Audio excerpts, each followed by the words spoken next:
Hello everyone, and welcome to Shedding of the Ego. Today I want to discuss a video, or make a response to a video by Gavin McInnes of Rebel Media. And this video specifically deals with the problem that we have in our legal system with underage boys being taken advantage of by older women, older female teachers in positions of authority over these boys. And the traditionalist mindset that seems to think that, it's okay to excuse this kind of behavior. So this is what we're going to explore today, gentlemen. This is going to be a response to his video, and let's see if we can't get into some things here.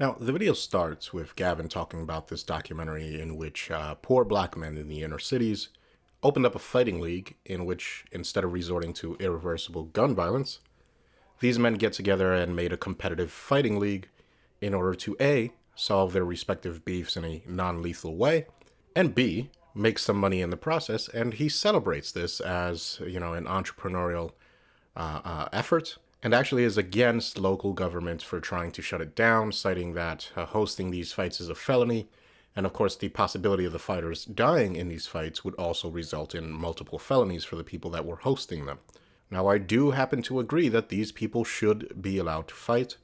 The risk of dying is going to be present in, the UFC, or in, the heavyweight champion of the world boxing match, as well as in the street fights you see here. The fighters, from what I've gathered, do have some basic rule sets, such as, no striking to the back of the head, etc., that would indicate that they are, in fact, cognizant of some of the precautions that have to be taken. And I think that if they meet these requirements, that they should be allowed to fight, and this business should be allowed to flourish and grow, and, capitalism and whatnot. So, with that said, McInnes uses this as a way of setting up a set of arguments and conflations that eventually sheds light on the mentality of these people like McInnes, people that I refer to as, traditionalists, people that, in my opinion, are very gynocentric individuals. Now, we're going to play the relevant bits and pieces here, and we're going to see if we can't address some of these arguments. So, I'm going to kind of start midway through the argument he's presenting about the inner city fighters, because it's not really relevant to the video here. But of course, I'm going to provide the link for anybody that wants to watch the video in full. Violence and saying, let's stop settling stuff with guns, let's settle it in the ring and make money doing it. Great idea, great entrepreneurial spirit. Unfortunately, the authorities, who were white, decided that this is too dangerous because they could die. And the law states that hosting backyard fights is a felony. And also, if someone dies in the ring, then the fighter who killed him is responsible, and the guy who organized the fight is responsible. Now, I understand this law. This law is made for middle-class white kids going, oh, put your dukes up, Roger, you slimy gent. Oh, there's no physicians around. But in a world where people are dying every day, it's okay to start a new business where less people are dying.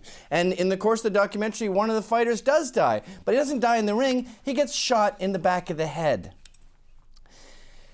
What you have to understand about laws in a culture is black people are different than white people. Poor people are different than rich people. Equality is a myth. Yes, laws should be the same across the board, but we have judges, and we have to somehow figure out a way to adapt to different environments. Okay, so again, a reasonable argument is made here. I can't say that I completely disagree with everything that McInnes is saying, but I will say that the law is, in my opinion, designed to be as impartial as possible, and it is designed to be as impartial as possible with good reason. Because when we start to treat individuals based on this or that inherent characteristic differently under the law, problems will inevitably arise, injustices will inevitably happen. As with everything, there is nuance and sometimes exceptions are made, but I believe that we should strive to minimize those exceptions whenever possible. I will not say exactly where those exceptions do or don't belong, other than to say that the potential for those exceptions to do harm to the people they accept should be correlated to the likelihood that the exception should be done away with. Now, this reminds me of a guy I've had on my old free speech podcast named Galen Boffman. He is a gay gentleman who's quite old now. By old, I mean younger than me. But when he was 19, a 14-year-old gay solicited him, basically stalked him, and all but begged to perform fellatio upon the gentleman. I'm trying to phrase this in the cleanest way possible. This is not how I talk in a bar. And my people, males, are not great at refusing those things. If we were driving a school bus and a mom came over and suggested it with all the kids screaming and we were headed towards a cliff, it would take some elbowing to say no. Anyway, he didn't say no. He broke down and was charged as a sex offender. That was considered pedophilia. These laws that were made for retaining a young girl's chastity are now being applied to young gay teens. He barely escaped a life sentence, and he ended up with 9 years in prison. Now, he kept appealing the sentence, and the problem with that is when you are going to trial, you have to go to solitary because they don't want bruises on your face. So he spent about half his sentence in solitary, 4.5 years in solitary confinement for fellatio from a gay teen to a gay teen. No chastity was violated. This gay teen went on to have an incredibly elaborate sex life, but he was racked with guilt, and I would say suicidal, over what he had done to his crush, his high school crush. Gays are different than straights.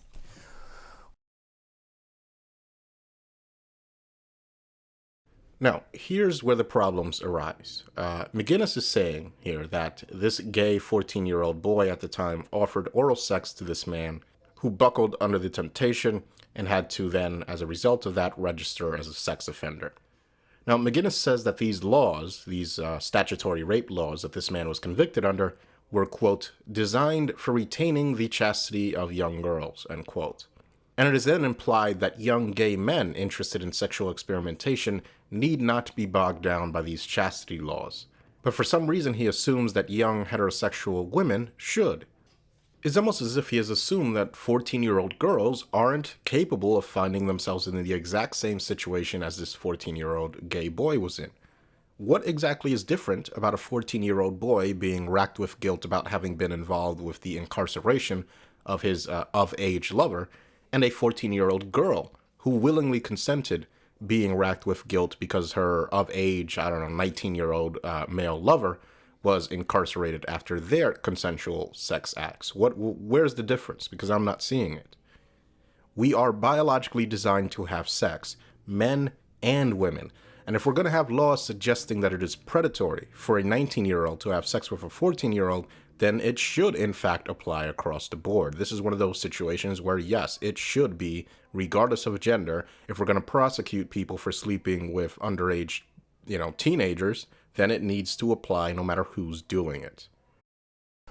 Which brings us to a recent ruling on a teacher in Florida. Jennifer Fitcher just got 22 years for raping 3 high school boys that were 17.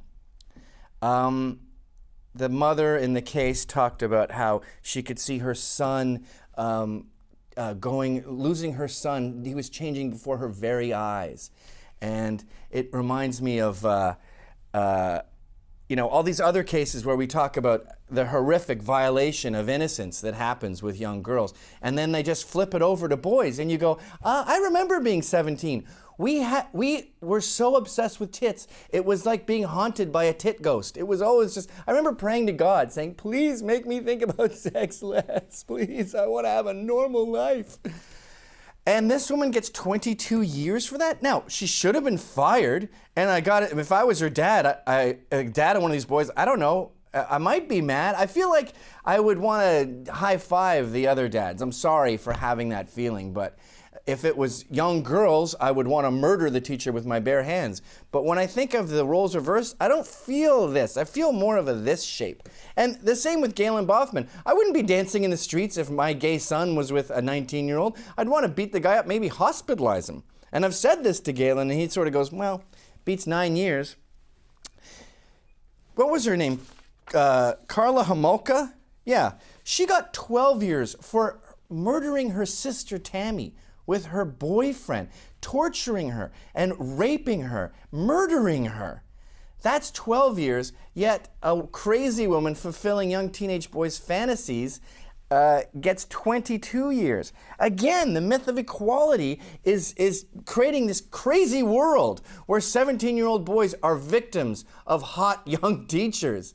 Men are different than women, okay? Laws should be the same, I understand that, but let's have some reality checks here, because when we enforce this myth of equality, we inevitably end up hurting the people we purport to help.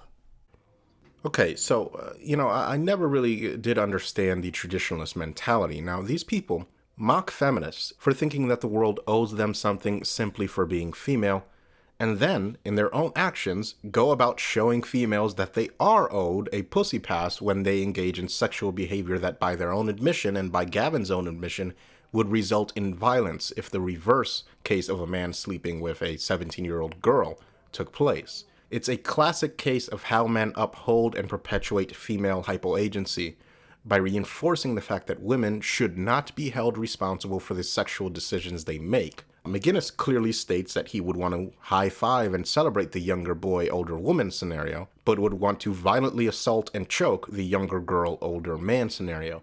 And this again is why I argue that equal treatment under the law is so important, because it can be used as a tool to objectively weed out evolutionary bias, or at least sometimes it can. The attitude that McInnes displays here is precisely why there is such a stark gender sentencing gap, because men and women like him, who happen to be in positions of legal authority, deem it appropriate to legislate their evolutionary bias into legal decisions. These people sling around buzzwords and smears such as identity politics, right?